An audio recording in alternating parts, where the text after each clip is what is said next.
Today's Kansas City Chiefs report is presented by Fetch Rewards. The Fetch Rewards app allows you to earn points when you scan your receipts from any and all stores or restaurants. Start scanning today at chatsports.com/fetch. The reason you want points is because you can later redeem them for gift cards. We'll tell you a little bit more about this app later on in the show.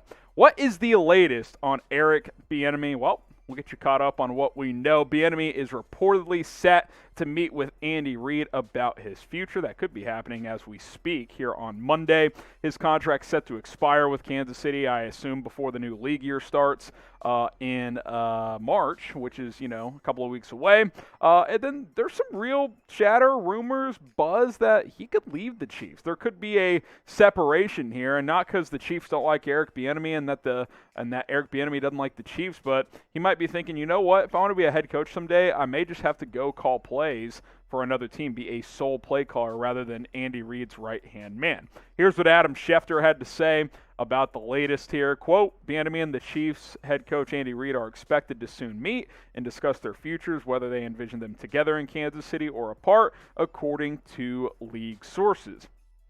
I think there's a real chance Eric Bieniemy's gone, which means you would have to replace not only your offensive coordinator in Bieniemy, but also your quarterbacks coach and Mike Kafka, who left to become the Giants' offensive coordinator. I kind of feel like he's going to leave. Now, I think it's in that 50-50 realm. I think it could go either way, but if you had me guess right now, if I had to pick, I'm going to guess that he's going to leave, and that's not because they're on bad terms. That's not because Andy Reid and Eric Bieniemy don't get along, but maybe it's just time for something different for both sides. It's been a great partnership as the Chiefs have gone to 4 straight AFC Championship games, but maybe Eric Bieniemy, again, is like, I'm never going to be a head coach if I stay in Kansas City. Maybe I need to prove it somewhere else, so we'll see what happens. Think about it. This guy has interviewed guys for around 20 jobs. He's done about 20 interviews over the last 4 or 5 years, and he can't get a head coaching job.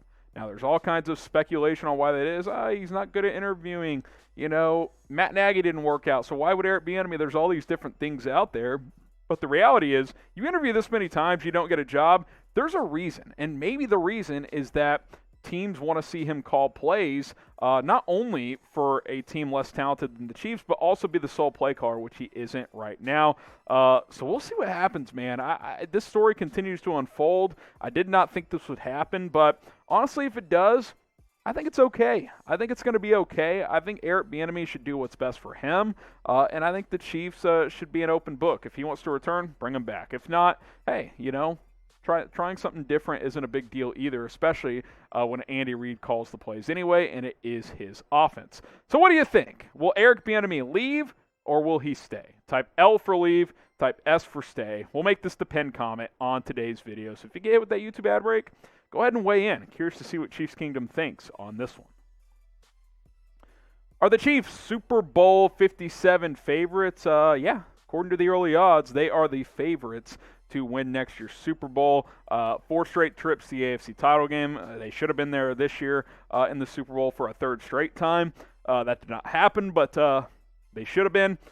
Next year the game is in Arizona. There's no reason to believe why the Chiefs wouldn't be in the big dance again next year. A lot of talent coming back and an opportunity to add some pieces to this roster. Now, they are co-favorites. The Buffalo Bills also sitting there at plus 650 in terms of the favorites to win the Super Bowl next year. Rams, defending champs at plus 1,000. I'm guessing they're a little just slightly lower because there's some uncertain future around some of their free agents. OBJ is injured now. Von Miller. There's chatter that Aaron Donald could retire, so there's a lot of question marks there. Classic Vegas, Cowboys at plus 1,100, and then the AFC champion, Cincinnati Bengals at plus 1,400. It's interesting to me that Chiefs-Bills are the favorites, co-favorites, because to me that kind of felt like this year's Super Bowl. Now I know it wasn't, but you tell me a better game than Chiefs-Bills in the playoffs. There just wasn't one, and that was in a playoff run where there were a ton of great games. The Super Bowl was a really good game, but Bills-Chiefs, that was the best game of the playoffs. I don't think there's any doubt about that. Both teams playing their absolute best, and I think that's going to be a rivalry to come for many years in the AFC. So we'll see if the Chiefs can emerge once again between those two teams next year. There's no reason why the Chiefs can't win it all next year. They've got the quarterback in place. They've got the head coach. They've got the skill talent. Certain tweaks probably needed on defense, but I think this team's in good shape. They got a lot of key guys under contract. Brett Veach has some decisions to make. Tyrann Mathieu, Orlando Brown, got to figure out what you're doing there. I think Orlando Brown will be back. We'll see on Honey Badger, but either way, this team's in a good position moving forward, not only next year, but for the next several years. Who will win the Super Bowl next year? Super Bowl 57. Who you got winning it? Hopefully the Chiefs. If you think it's going to be the Chiefs, type Chiefs. If you think it's going to be someone else, type another team as well. Now, you got to earn your place in the Super Bowl. You got to earn free gift cards as well. But the point is, they are free with the Fetch Rewards app. Download it today at chatsports.com/fetch. You scan your receipts, you earn points, you redeem them for gift cards. We're showing you how easy it is here, how to redeem those gift cards once you have enough points. You can get a gift card from Amazon, which is what's happening in this video right here, scrolling through the different stores that are available. You click on Amazon, boom, you turn those points into gift cards. I personally am saving up for a big gift card from Amazon. It's easy. You scan receipts, you earn points, you save points, and then you redeem them for gift cards. It's free to use. There's no caveat at all. All you got to do is scan receipts with the app. Chatsports.com/fetch.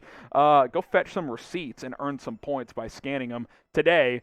Literally any store, any restaurant, any gas station, all receipts work. They all get you points. Chatsports.com/fetch. Use promo code Chiefs to get 3,000 bonus points. And if you're like me and you use that promo code, you're already almost halfway to a first gift card for you guys. Chatsports.com/fetch. Patrick Mahomes tweeted this out after Super Bowl 56. This was this morning. Said time to go. What does he mean? Well, it's go time, right? This season's over. Now it's about next year. I think Mahomes is going to be on a redemption tour. He is going to get after it this offseason. The redemption tour starts now. We all enjoyed the Super Bowl, at least as much as we could after that Chiefs loss to Cincinnati. We got to enjoy the playoffs. But now it's on to 2022. For Kansas City, for Patrick Mahomes. I think he feels like he's got a lot to prove after that second half against the Bengals. And told you guys a couple of videos ago, an angry Patrick Mahomes, that's bad news for the rest of the NFL because he is going to come out swinging. There's already been a few workout videos emerge. He is not taking any time off this offseason. Subscribe to us here at the Chiefs Report. More news, rumors, and updates all off-season long. We'll do some mock draft stuff. We'll do some draft targets, free agency, a lot of stuff coming up over the next weeks and months. Hit that notification bell as well. That way you are notified every time we go live and every time we publish a video. So go ahead and subscribe today. All right, it's only appropriate that we roast Eli Apple, our final look at this season, and then we can jump to next season. My God, it was a bloodbath on social media for Eli Apple after the Super Bowl because, hey, he got roasted on the field. That means you get roasted off the field. Cooper Kupp catching the game-winning touchdown on a little back shoulder. He's just looking in the wrong direction, can't find the football. Earlier in the game, he got absolutely gassed by Cooper Kupp as well. It's a tough scene. I can't show all the tweets that emerged from social media, but our good pal McCole Hardman tweeted this one out as well, said, "It's cool, big bro. You might enjoy one of these, or you might get one of these one day." And it's a little video clip of him flashing his Super Bowl ring at Eli Apple. I mean, Eli, if you're watching, I know you are, stay off Twitter because you're going to have about 10 million notifications, and they're not going to be positive. Here's the deal, man. I don't want to ruin the guy's life, but you start it, I'm going to end it. That's just how things go. You start talking trash, you talk shit to guys like Tyreek Hill, who have been there and done that and have won Super Bowls. Sure, you beat the Chiefs. You got to the Super Bowl this year. What happened? You got absolutely torched in front of 100 million people, and you gave up the game-winning touchdown. So stay off Twitter. It's not good. You're gonna get buried, and that's just how that goes. So. Poor Eli Apple. At least he won an AFC championship, I guess. All right. Appreciate you guys for tuning in to today's video. Appreciate all of the support and love. We'll continue to bring it this offseason. You guys can follow me on Twitter as I have a scratch in my neck here at HGramNFL. It's at HGramNFL all over social media, tweeting about the Chiefs and the rest of the NFL as well.